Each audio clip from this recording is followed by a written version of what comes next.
My name is Bernadette, the host of Murderific True Crime Podcast. Murder plus horrific equals murderific. I cover some cases from the state of Maine in the United States and all over the world. Mass murders, domestic abuse, unsolved cases, serial killers, and mostly lesser-known subjects. We don't shy away from the details, but we do that with all respect. This isn't entertainment. These are real people's lives, and I'm here to tell their story. Join me for my Season 5 reboot, and together we will be executing podcasts one crime at a time.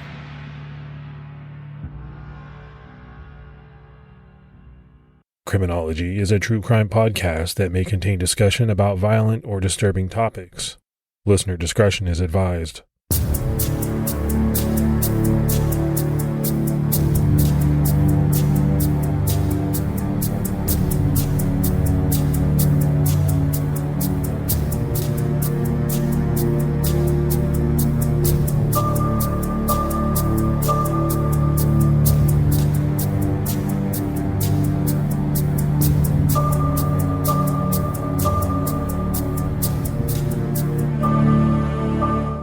Hello, everyone, and welcome to episode 228 of the Criminology podcast. I'm Mike Ferguson. And this is Mike Morford. Morf, how are you doing? I'm doing better than I was last time we talked. Things are getting slowly back to normal, and I actually found a little bit of time to binge The Watcher on Netflix yesterday, which was awesome, by the way. So slowly back to normal. How about you? No, I'm doing pretty good. I know it was kind of up in the air about when we could record, if we could record. And I know that seems trivial in the grand scheme of things, right? With what everybody is dealing with down there. But I hope things are getting closer to being back to normal. I just know it's been a terrible situation. Yeah, it's definitely been hit hard down here, but people are pretty resilient and they're working together. So I think slowly but surely we'll get back to normal down here. Yeah, good news. Good news. So let's go ahead and give our Patreon shout outs. We had Catherine Haynes and Sophie Proctor. So we really appreciate that. Yeah, thank you so much for that support. It goes a long way to putting out the show. And for anyone that would like to, you can go to patreon.com/criminology to help support the show. So, Morph, can you believe it? We are officially less than a year away from CrimeCon 2023. Yeah, and it's going to be down in my neck of the woods here in Florida. It's in Orlando, September 22nd through the 24th at the World Center Marriott. So really no excuse. If you're planning on going, go ahead and make your arrangements early, save a little money in the process. You can use our promo code Criminology to save 10% on standard badges when you go to crimecon.com. So come down, hang out with us in sunny Florida. More, if I even heard a rumor that the CrimeCon after party will be at your place. Is that true, man? I can neither confirm nor deny that, so you'll have to go to CrimeCon to find out. To check it out? Yep. All right, so we have all that out of the way. It's time to jump into this episode, and the case we're discussing is one that many people followed when it first happened and as it unfolded. It was pretty controversial and a headline-grabbing case. It also led to a lot of debate, with many people believing from the very beginning that it was all a hoax. But then others, pointed to similar cases where a victim was not believed only for their attacker to end up with an even longer list of victims. We're talking about the case of Sherri Papini. On November 2nd, 2016, Keith Papini of Redding, California, called 911 to report his 34-year-old wife, Sherri Papini, missing. At around 5 p.m., after Keith returned home from working his shift at Best Buy, he couldn't find Sherri or their two young children, who were 2 and 4 years old. Reports vary as to whether Keith called the daycare or the daycare called him, but either way, he found out that Sherri hadn't picked up their children like she normally did. Thankfully, the kids were still safe at the daycare, but this worried Keith, and he used the Find My iPhone feature to find Sherri's phone. The location was pinging near their mailbox, which was about a mile away from their house.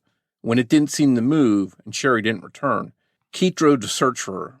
Keith found Sherri's iPhone and her headphones near the intersection of Sunrise Drive and Old Oregon Trail.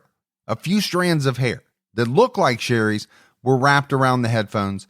The phone was about 2 feet off the road, and Keith felt like it had almost been neatly placed there, but he couldn't be sure. The song Everything by Michael Bublé was still playing on repeat.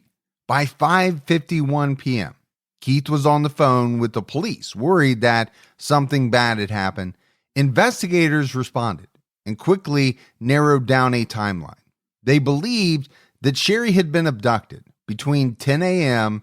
and noon. Scent dogs were called in, but they could not pick up a trail near where Keith found the headphones. Back at the Papini home, Sherri's purse and jewelry were found. Although it appeared that Sherri had been abducted, police had to consider all possibilities. They asked Keith Papini how things were between the couple and how they had been getting along. They wanted to know if it was possible that Sherri may have left voluntarily, perhaps due to marital issues or a fight. But Keith didn't believe that Sherri had run away. The last argument they had was over a messy room, nothing major, and certainly nothing that would cause Sherri to leave on her own. They also had to consider the possibility that Keith may have had something to do with his wife's disappearance, but early on, they seemed to rule that out.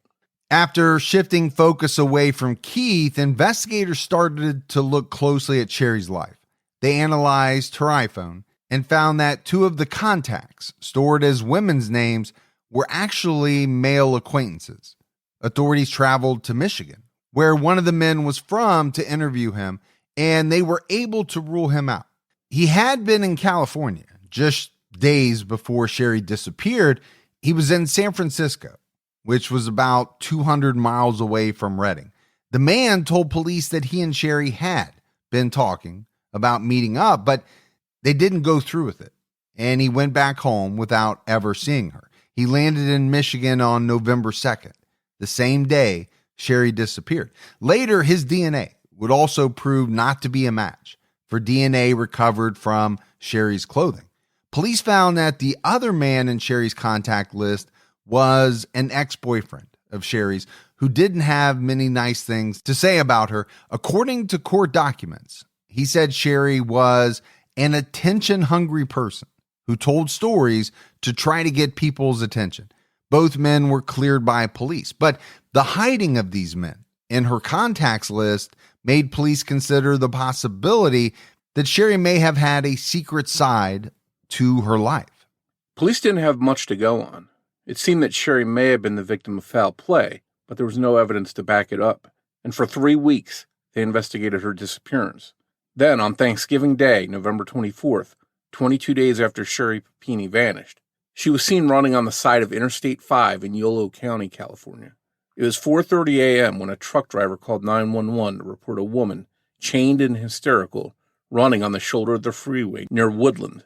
Surveillance video from a nearby church also captured her running around 4:15 a.m., first toward the church and then back to the highway. This was about 150 miles away from Sherri's home. Sherri looked to be thin, as if she hadn't eaten much, and her hair, usually kept very long, was cut above shoulder length. There was a chain around her waist, which one arm was bound to, a metal hose clamp on her other wrist, and additional bindings around each ankle. Sherri was picked up and taken to Woodland Memorial Hospital and treated for her injuries. Keith Papini got the news that his wife had been found and raced to the hospital to be reunited with her. For the most part, Sherri refused to speak to authorities.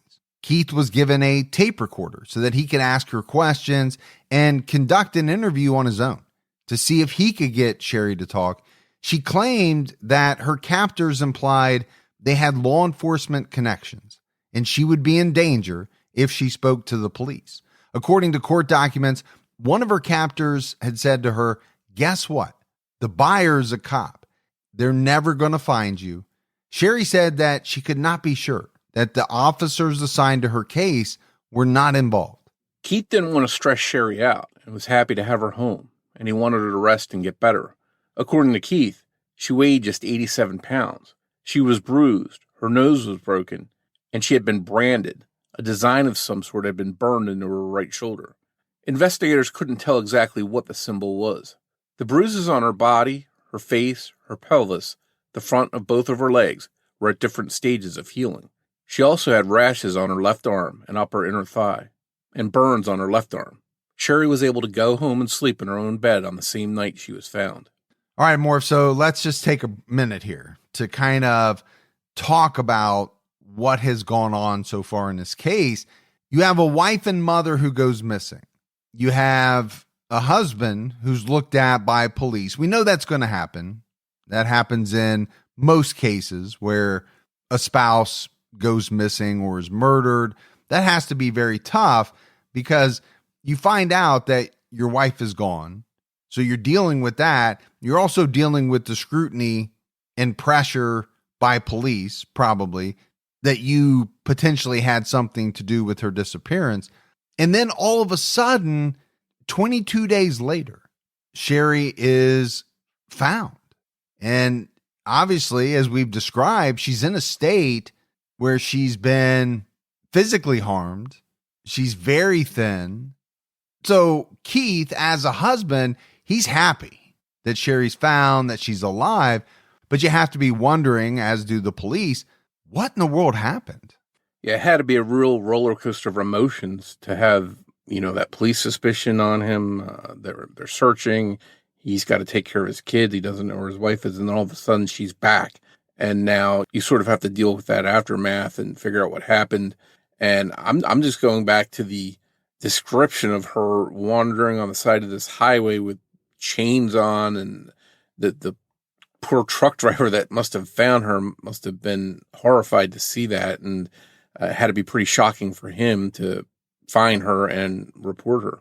Sherri finally started to reveal some of the first details about her kidnapping to Keith. She told him that two Hispanic women driving a dark-colored SUV had abducted her at gunpoint. They drove for around 2.5 hours before stopping at the location where she would be held captive for weeks. They read her news articles about herself, especially ones implying that she had left on her own. According to Sherri, she said that the women told her, "No one believes you. Everyone thinks you ran away. No one believes you." And the women would laugh at her. Sheriff Bosinko with the Shasta County Sheriff's Office detailed how Sherri ended up on the side of the road. Sherri said that one of the women who abducted her had restrained her arm to a chain around her waist and released her on County Road 17, just off the interstate where she was found. Other than that, authorities were pretty tight-lipped. There was no mention of a motive or whether there could be more victims in the community. On November 25th, Sheriff Bosinko was clear with the press that the department had no reason to doubt the validity of Sherri's story at that time. He also mentioned the further efforts investigators were taking in their search, looking through surveillance and traffic cameras from the area, in an attempt to identify the SUV that had transported Sherri. Investigators interviewed Sherri with Keith by her side on November 28th and 29th. During these conversations, Sherri noted she watched a lot of crime shows on TV. She also gave more details about the two women who abducted her, and investigators were able to make sketches of the two suspects. But one was wearing a bandana over the lower half of her face, and the other was wearing some sort of cloth mask over the lower half of her face. According to Sherri, they had kept their faces disguised from her the entire time she was in captivity. One of the women appeared to be in her 40s or 50s, and the other was younger, maybe 20 to 30. The two women spoke Spanish for the majority of their conversations, so that Sherri couldn't understand them at all. According to her, the younger woman was nicer to her, and almost hesitantly involved, but the older woman liked to hurt her, and was more cruel. Analyzing the clothes Sherri was found in, investigators noted that they were not what she had been wearing when she was last seen jogging in Redding, except for her underwear, which she specifically told authorities were the same ones she had been wearing when she was abducted.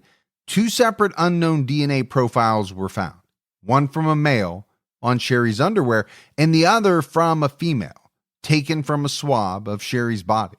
The female DNA was not Sherri's, and the male DNA was not Keith's.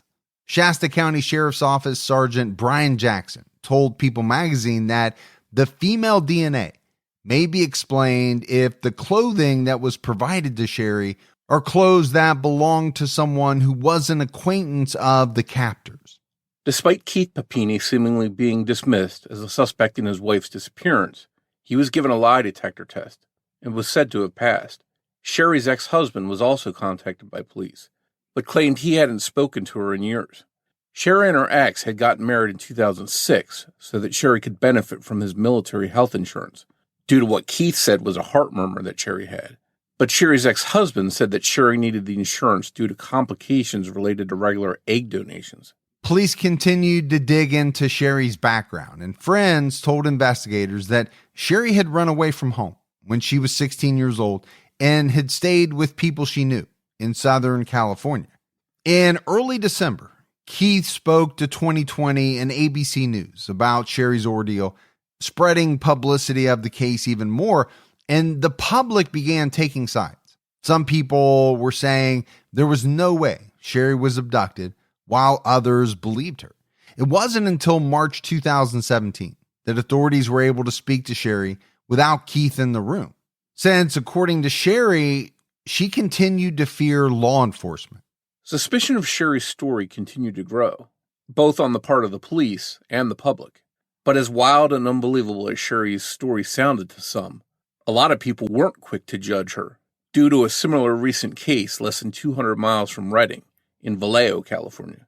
In March 2015, a man broke into the Vallejo home of Aaron Quinn while he and his girlfriend, Denise Huskins, were asleep. The man woke them up by shining a light in their eyes, blinding them. They could also hear the buzzing of something electric, like a stun gun. The intruder knew Aaron's name, but used a different woman's name when he addressed Denise. As it turned out, a woman with that name, who was Aaron's ex-fiancée, had lived with Aaron previously in the home. The man ordered Aaron and Denise to lay face down on the bed and told Denise to tie Aaron up with zip ties, both his hands and feet. The man then put Denise in the closet, forced Aaron into a closet, and put goggles with tape over the lenses on him so he couldn't see anything, as well as a pair of headphones with a recorded message playing. The recording included instructions for Aaron full of threats to a female acquaintance of his if he did not comply. The intruder asked Aaron if Denise looked like another woman, the one the attacker had called out to, the same woman who had previously lived in the home. This is when it dawned on Aaron that the man may have come to the home targeting his ex-fiancée and not Denise. Aaron's ex-fiancée did in fact resemble Denise. She had long blonde hair, but she hadn't lived there in almost 6 months. The assailant then forced Aaron and Denise to drink something that made them fall asleep, telling them it was diazepam and NyQuil, and that if they didn't drink it, he would inject them. He also demanded $8,500 as a ransom, and said there would be instructions given on how to pay it. The man then kidnapped Denise, leaving Aaron behind with a warning: don't call the police. The intruder put a camera and motion sensor in the living room and told Aaron he would be monitoring him. The attacker also used red duct tape to make lines on the living room floor and warned Aaron not to leave that area within the lines. Denise was put in the trunk of Aaron's car, which the man stole.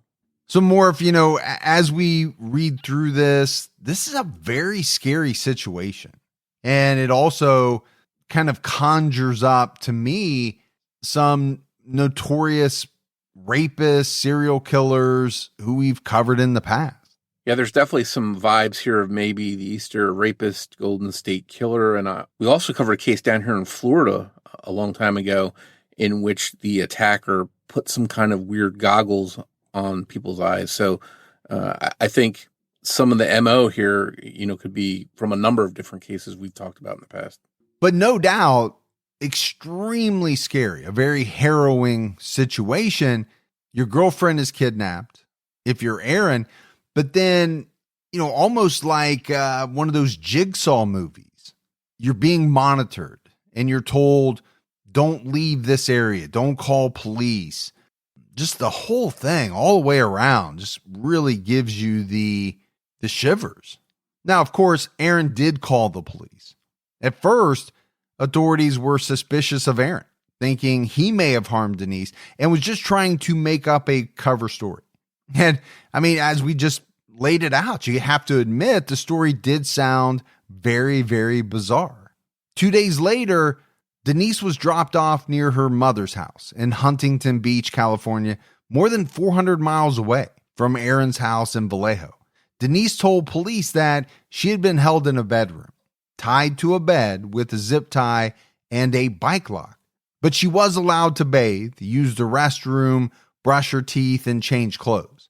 She was given water bottles and even a pair of shoes, but had to wear goggles with tape over the lenses so that she couldn't see any of her captors. Denise first said that she had not been hurt or sexually assaulted, as the captors had told her she wasn't the intended victim, and all they wanted was money from Aaron. But later, she admitted to authorities that she had been assaulted. Police didn't believe Denise's account, and the same night she was recovered, investigators publicly announced that Denise Huskins hadn't been kidnapped. Her demeanor upon return had been too calm, and the story too far-fetched to believe for them. At a press conference covered by ABC 13 News, Vallejo Police Department spokesperson Lieutenant Kenny Park said, "Mr. Quinn and Miss Huskins have plundered valuable resources away from our community and has taken the focus away from the true victims of our community, while instilling fear amongst our community members." He also added that Mr. Quinn and Miss Huskins owe this community an apology. He doubled down on his certainty in the hoax, calling the entire situation a wild goose chase and a tremendous loss. And he also alluded to the fact that we've wasted all these resources for really nothing, and that it was disappointing and disheartening. So we kind of talked about, what Keith was going through, what Sherri went through. And now we have to talk a little bit about Aaron and Denise. So they go through this harrowing ordeal only to have police doubt them. And especially when you talk about Denise, they don't believe her story. Really, very quickly, the same night that she's found, coming out and telling the press she wasn't abducted, she made the whole thing up, and she's basically wasted time and resources. I mean, Morf, if you're the victim of a violent crime and you hear that coming from the mouth of a police spokesperson, that has to be soul crushing. Yeah, and it's especially because it was that fast that the police dismissed their claims. Not a full investigation, not days or weeks of going through the facts and the details. This is the same night. So a real fast perceived outcome here by police. Well, and let's face it, it's not what you want to see. This is why people have issues with police. It's because they do things like this. I understand that police are trying to get to the bottom of things, and you might have an initial thought that, well, is this real or is this not? Why would you go to the press so quickly with what sounded to be a very sure determination that this thing is a hoax? You couldn't have had time to even really vet it. That part I don't understand. Yeah, I personally think they should work on the assumption that the person is telling the truth until you find something that verifies that they're not. Yeah. I mean, why would you go into it with the assumption that somebody's making it up? Now, if you have evidence, if you have cold hard evidence that the person's making it up, that's a different story. But just a gut feeling, a thought, it doesn't make sense to you, it's too bizarre. Hey, bizarre stuff happens and we know it. We cover it. News of the allegations by police made news in the Bay Area, and an email was sent to a reporter at the San Francisco Chronicle stating, "Miss Victim F was absolutely kidnapped. We did it." And the email noted that they were very impressed with the strength she showed during her time in captivity. The email also asked the reporter to pass a message along to their victim, as they did not know how to reliably reach her to apologize. Denise was called Gone Girl by people on social media and accused of sending the emails herself for attention. She and Aaron were ridiculed and seen as liars, but as it turns out, the pair had been telling the truth all along. And this mention of Gone Girl, that is a great movie. I've seen it a number of times. And I think anybody who has seen it knows what someone is saying if they're referring to you as Gone Girl. They're saying that you have faked whatever it is you're claiming has happened to you. And again, to me, I just think about how gut-wrenching and horrific this must have been to both Aaron and Denise. I think especially Denise, because she's the one that went through most of it. So you have the police not believing her, and then you have all these people in the public calling her Gone Girl. Yeah, I understand that the public is going to form conclusions. It's human nature. But again, I go back to let all the facts shake out and then see where things stand. Believe these people that come forward and say, hey, I'm a victim, until there's evidence that they're not. And then you can reassess it and say, okay, that this person was lying. And if that's the case, then you deal with it at that point. But I think in the short term, they should be believed. If you love chilling mysteries, unsolved cases, and a touch of mom-style humor, Moms and Mysteries is the podcast you've been searching for. Hey guys, I'm Mandy. And I'm Melissa. Join us every Tuesday for Moms and Mysteries, your gateway to gripping, well-researched true crime stories. Each week, we deep dive into a variety of mind-boggling cases as we shed light on everything from heists to whodunits. We're your go-to podcast for mysteries with a motherly touch. Subscribe now to Moms and Mysteries wherever you get your podcast. An attempted home invasion in Dublin, California, about a 40-minute drive south of Vallejo on June 5, 2015, led to answers and vindication for Denise Huskins and Aaron Quinn when one of the suspects left the cell phone behind at the scene. That phone led police to the perp's door and to evidence linking him to the abduction of Denise Huskins. Matthew Muller, an ex-Marine and retired Harvard professor, pleaded no contest to 2 counts of sexual assault and guilty to robbery of an inhabited dwelling, residential burglary, and false imprisonment. He also pleaded guilty to 1 federal count of kidnapping for ransom. It was his home in South Lake Tahoe that Denise had been held in for 2 days. A search of his property recovered Aaron Quinn's stolen laptop and found recorded videos of Muller assaulting Denise. He was sentenced to 31 years in state prison, along with 40 years in federal prison. It later came to light that he had been monitoring Aaron's home for a while with drone surveillance, and came to the home with the intention of abducting Aaron's ex-fiancée. But when he realized she didn't live there anymore, Muller took Denise instead.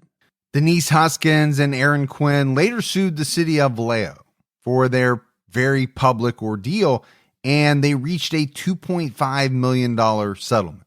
Though Muller was the only one charged in the kidnapping, it's clear to many that he wasn't acting alone.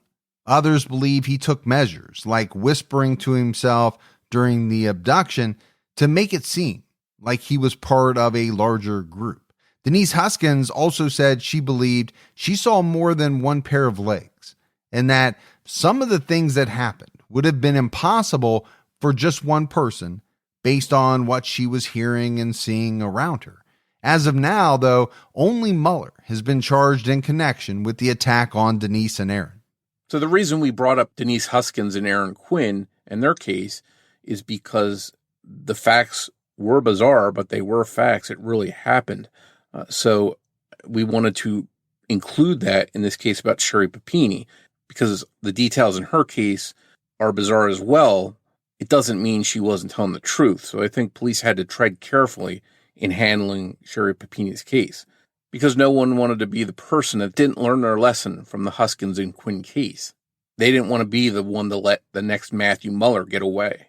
Investigators took their time and always publicly treated Sherri as a victim to be believed. Even some of the public who had doubts were clear that they would not fully judge and would support her until evidence that she wasn't kidnapped was released. And like you said, Morf, I think at the very least, that's what you have to do. How can you call a kidnapping victim a hoaxer without any sort of proof whatsoever? I just can't imagine doing that, especially if you're the police. But I mean, I'm just talking about the public. And I get it. The public can say whatever they want. You and I understand that as much as anybody. But why? Why would you want to do that? I guess is the question that I always have. But many were vocal with their doubts of Sherri, especially after a blog entry written by Sherri Graff, Sherri's maiden name, came to light. The post, possibly from MySpace originally, called Keep Walking, was written in 2007. There, Sherri Graff described growing up in Shasta Lake and being bullied by a group of Latino girls. She explained that her chief problem was being drug-free, white, and proud of her blood and heritage, and that defending herself against the Latinos was causing her to get suspended from school. The post ended with, "Being white is more than just being aware of my skin, but of standing behind skinheads." Sherri Papini denied writing the post, saying she believed that someone else had used her name. So I just got done talking about how people should kind of reserve judgment until facts come out.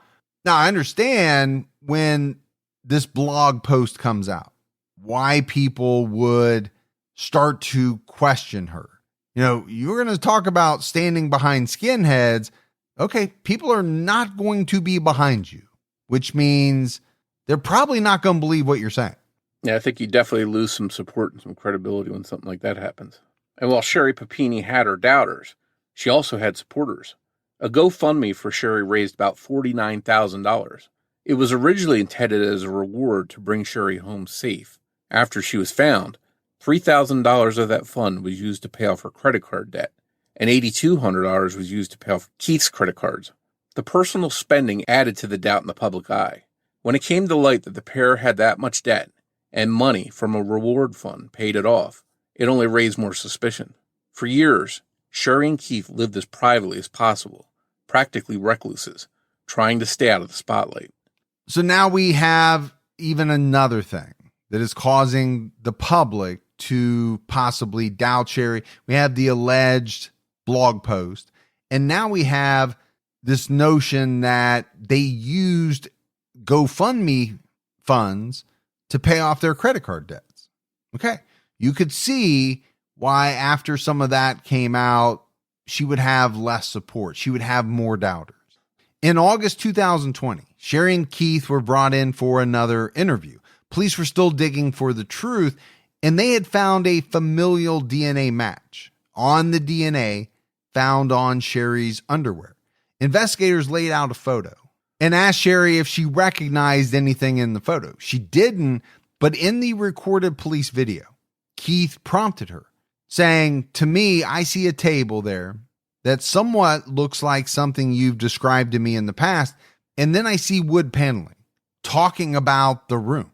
In the video, Sherri said, "So many memories are so faded now." But Keith was sure that the table and paneling matched Sherri's description that she had given to him before about the room where she had been held. Next, police laid out a photo lineup of 6 women. An investigator said to Sherri, "As you know, women like to change their hair, their makeup, and their weight can change. So that might be a little bit different, but we wanted you to take a look and see if you recognized anyone." Sherri replied, "I don't think so. I mean this one a little bit, but..." A second photo lineup was shown to Sherri, which she replied sarcastically, "Oh, that's a pleasant group of people." A third lineup was shown to her, and she didn't think anyone looked familiar. Bits and pieces of Sherri's story were true, and investigators laid it all out for her with photographs. The next photo was a closet, the unique closet with a lag bolt through the shelves which matched one Sherri had sketched for investigators. Keith yelled out, "Holy shit." Sherri raised her hands and grabbed the back of her neck. Pretty classic stress response, if you believe in body language analysis. She then grabbed the photo and looked closer at it, saying, "It's a little bit different, but it's pretty, excuse my language, it's pretty fucking similar, but it's different." Next, a photo of a boarded up window with wood paneling on it was set on the table. Sherri said, "I feel like this wood paneling is too thick." She had recalled a bathroom with a unique layout, and it had a cracked tile in the tub. "I don't know," she said in disbelief on the video when shown a photo of a cracked tub. It was then that investigators dropped a bombshell, with one of them telling Sherri, "We found the house. We found who was involved." On this video, Keith sounds shocked, like the wind has been knocked out of him, and he put his hand on Sherri's back as she covered her mouth with her hands. The police said that they had even spoken to the suspect's family members, and they knew Sherri was with him during that time. What they didn't tell Sherri was that they knew she was lying, and they were about to confront her. They asked her if she wanted Keith to be there or leave the room. And it was at that point, Sherri must have sensed something was wrong. And she asked investigators if she could speak to Keith alone in the room. Sherri whispered to Keith, and he sternly said, "You need to stop and tell me the truth right now." Sherri started sobbing and said, "I don't want them to find her. I don't want them to arrest her. I don't want them to find her." Keith said to Sherri, "Explain to me right now who this guy is." And Sherri insisted she didn't know. Keith tried to convince Sherri to tell the truth, saying, "This is going to be really bad if you do not tell the truth." But Sherri just said, "You're not listening to me." She reiterated that she didn't want the younger woman to be arrested. "She's the reason that I get to hold my children every single day." It was clear to Keith that something was wrong with Sherri's story. He turned to her and said, "You're not making sense to me, to the point where I'm getting scared now." He was ready for answers, closure, and justice. Sherri, however, was not. Investigators interrupted them and came back inside the room. Keith asked them, "Do you want me inside the room or not?" One agent said to Sherri, "If he steps out, I can say a name." And Sherri simply said she was grateful to the woman who let her go, telling investigators, "I don't want you to find her. She's the reason I get to see my children every day." The investigator said back to her, "I agree, but we're not going to find her." They finally gave her an ultimatum. They gave her one last chance to ask Keith to step out. Sherri simply said, "I don't want her to get in trouble." Finally, the investigators spilled their secret, saying, "Well, she's not going to get in trouble." The DNA came back to James Reyes. Both Sherri and Keith were silent.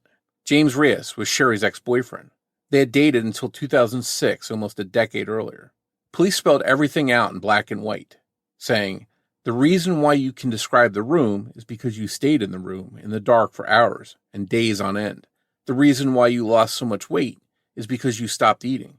The reason why you got a rash on your arm is because you cleaned his house. The reason for the brand is because he went to the store and bought the branding tools and branded you.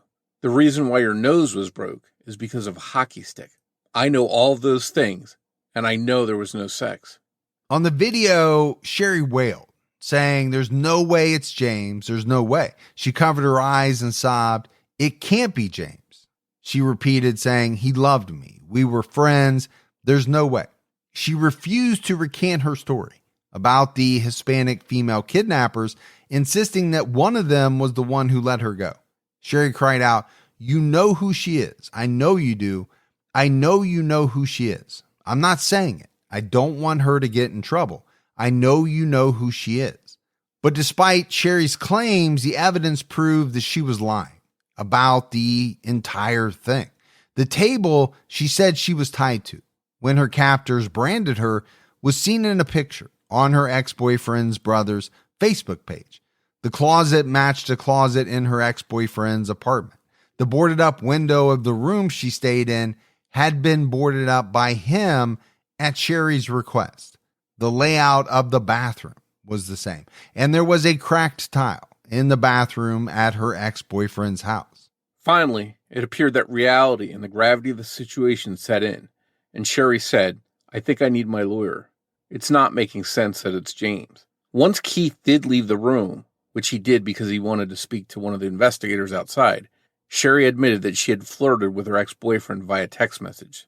She said, "I made a mistake, and I talked to other men, and I shouldn't have." She told investigators that she used her work cell phone to contact her ex-boyfriend, but that she didn't remember the number. It turned out that James Reyes, Sherri's ex, had folded very quickly. When federal agents arrived at his door, he spilled everything, claiming that Sherri had asked him to pick her up from Redding.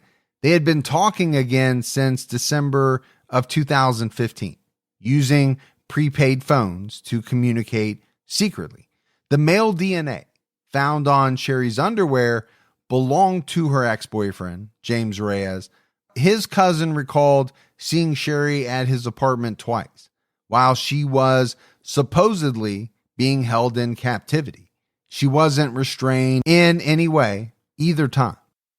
While Sherri stayed at James Reyes' house, he went to work every day. One day when he returned, he found that Sherri had cut her hair short. He claimed that they talked, hung out, and ate food while she was there. After a few days, Sherri asked him to board up the windows so that the room was dark.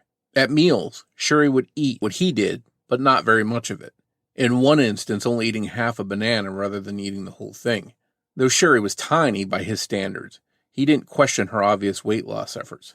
Sherri asked James to specifically go to Hobby Lobby and buy a wood-burning tool so that he could brand her. When he got home, Sherri sat on the floor so that the tool could reach the outlet and told her ex-boyfriend what she wanted the brand to say. He chose Sherri's right shoulder because it was easier for him to reach, because it was easier for him to do there as a left-handed person. He wanted to keep the wood-burning tool so he could use it in the future, but Sherri told him to throw it away, so he did. What's interesting is that James Reyes definitely knew that everything he was doing was strange, but he didn't really care enough not to go along with what Sherri wanted. He told police, "There's not too many people that come up and say, 'Hurt me.' I'm not physical ever with women. I mean, I just don't." Sherri had asked him to punch her, and when he wouldn't, she hit her own head on the bathroom floor and on the edge of the bathtub. She was planning to stay at her ex-boyfriend's house longer than she did, but just before Thanksgiving, she started really missing her kids. He asked a friend to rent a car, which he and Sherri used to get back up to Redding.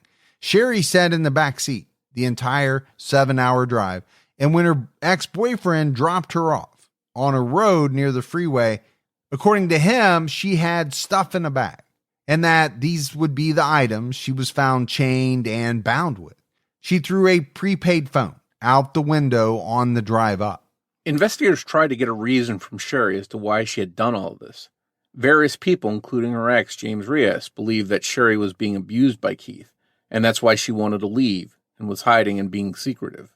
Investigators asked Sherri if that was true, if Keith had ever been abusive toward her.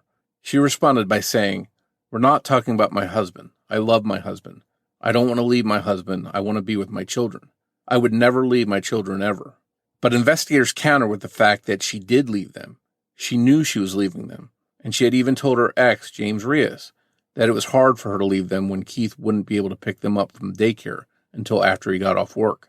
After they interviewed Sherri, she left the room asking, "Where is my husband?" They brought back Keith into the room to talk with her alone. First, he sat in the same chair Sherri had been sitting in for her interview, but he quickly switched to the other chair in the room and scooted in closer to talk to the officers. He said to them, "I'm the idiot husband that stayed around the whole time."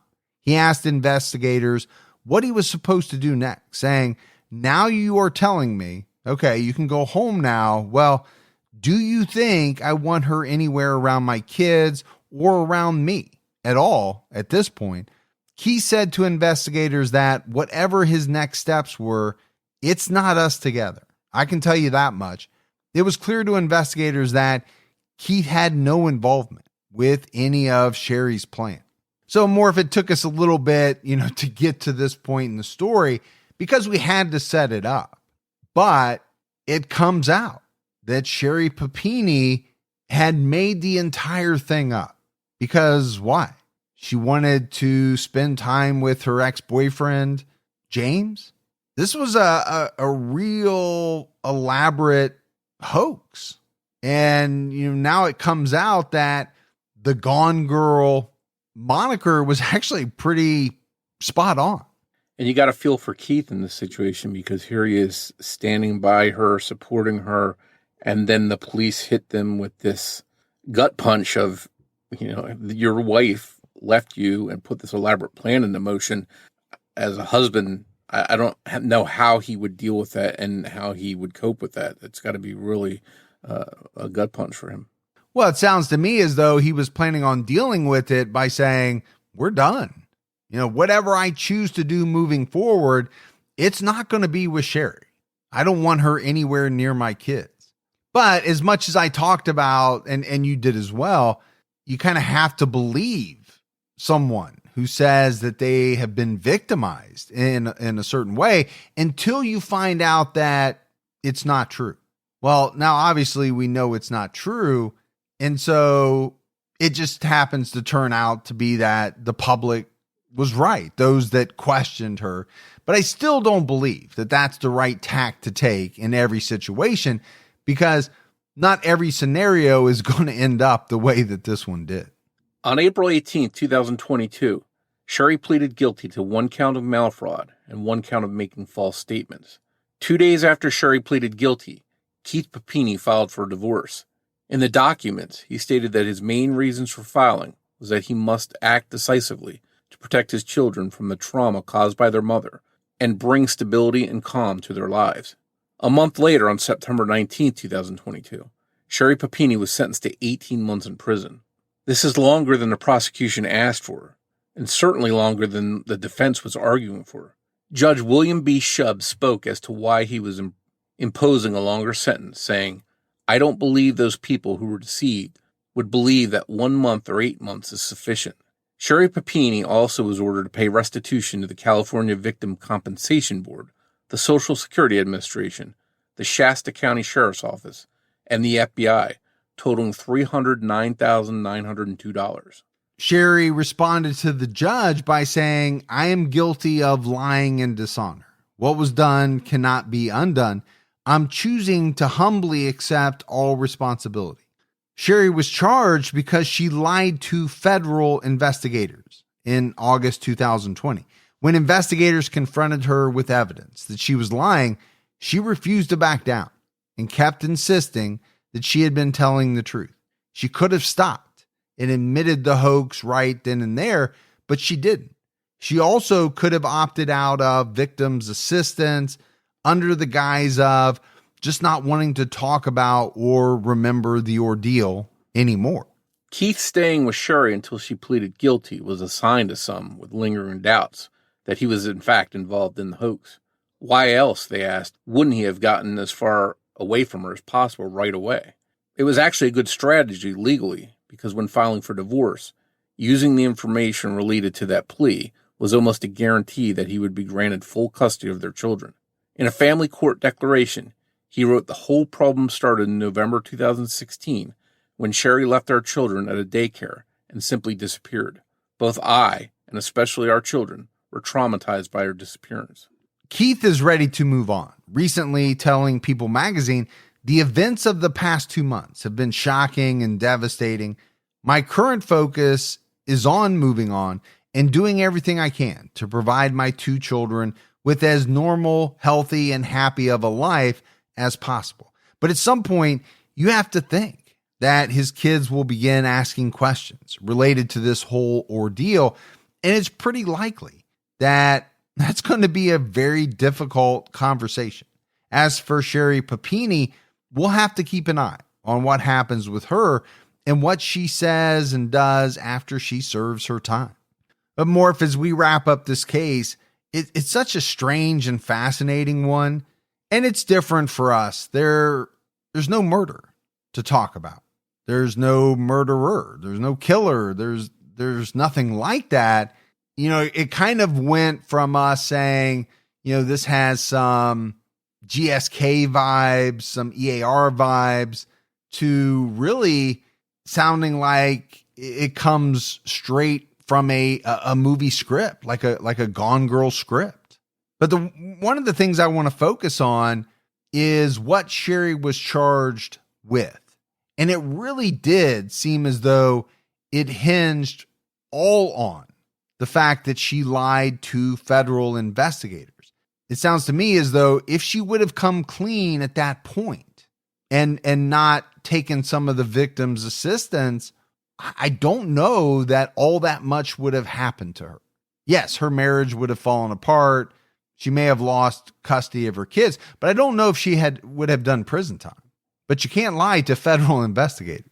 Yeah, that's not usually going to end well. And the whole thing I take away from this is why. There's no real reason. What did she hope to gain from this? Was she looking for some kind of attention? Did she want her husband to be worried about her so when she came home, he'd feel a different way towards her and maybe the relationship would be different in some way? Or was she somehow looking to capitalize on this and, you know, get a book deal or a movie down the road about her story? We just don't really have the answers as to the why here, and that's kind of leaves a hole here in the story that is frustrating. Yeah, I don't know that she's ever really given the reason why. You know, was it as simple as she wanted to spend time with this man, her ex-boyfriend, James Reyes, and she wanted a way to do it for an extended period of time and have an explanation for it that her husband would believe, the authorities would believe. I just don't get it. But, the other thing that really jumped out at me is when the facts started to come out was the branding, the wanting to be hurt. What was that about? Was that simply to back up the story? She thought that was needed to sell the story when she got back home? Or was there more to it? I don't know. There's so many strange aspects to this case. It's unbelievable. Yeah, definitely extreme lengths to go through to spend time away from home with an ex-boyfriend. And I wonder, the one thing we didn't see or talk about is if she's had any kind of mental evaluation to see if she's, mentally ill in some way. And if that could have played some role in this, because to us, it just doesn't seem rational that she would go through these lengths. Yeah, she definitely was not acting rationally. I see where you can ask that question. It does make sense. What is the status of her mental health? I don't know. But that's it for our episode on Sherri Papini. It's one that a lot of people find, fascinating, just because, in the end, it turns out that she essentially made the entire thing up. But you could also see why police were, and should, in my opinion, looked at her as a victim until there was reason not to. And that's why we talked about the case of that involved Aaron and Denise. It happened not that long before Sherri Papini's case, and police had really bungled the first one. There's no doubt about that. They made tremendous errors. They were probably thinking we need to go as far the other way as we can when it came to Sherri. And it wasn't until they got the evidence that they confronted her, which again is the way I think it should play out. When you have someone who comes in and says, I've been victimized, how do you not, at the very least, start from the standpoint of, okay, well, let's figure this out? I don't know how you start from a place of, we don't believe you because your story is too bizarre. Yeah, like I said before, we've covered a lot of very bizarre stories. Bizarre things happen to people all the time. The fact that it's strange, the fact that it's bizarre doesn't mean it's untrue. As police prove that it's true or not. Yeah, follow the facts and see where they go. And if the facts in the end show that someone's being deceptive, then you confront them. But I think you're right. Start from the beginning as if they're a victim and investigate the case and see where it goes. Yeah, how can you not do it, man? As always, if you love the show but haven't done so yet, take a minute. Go out, give us a 5-star rating. You can leave a review. That helps. And keep telling your friends about the Criminology podcast. If you want to find us on social media, we're on Twitter with the handle @CriminologyPod. You can also find us on Facebook by searching for Criminology Podcast or by joining our Facebook discussion group, Criminology Podcast Discussion and Fans. So that is it for another episode of Criminology. But Morf and I will be back with all of you next Saturday night with a brand new episode. So for Mike and Morf, we'll talk to you next week. Take care, everyone.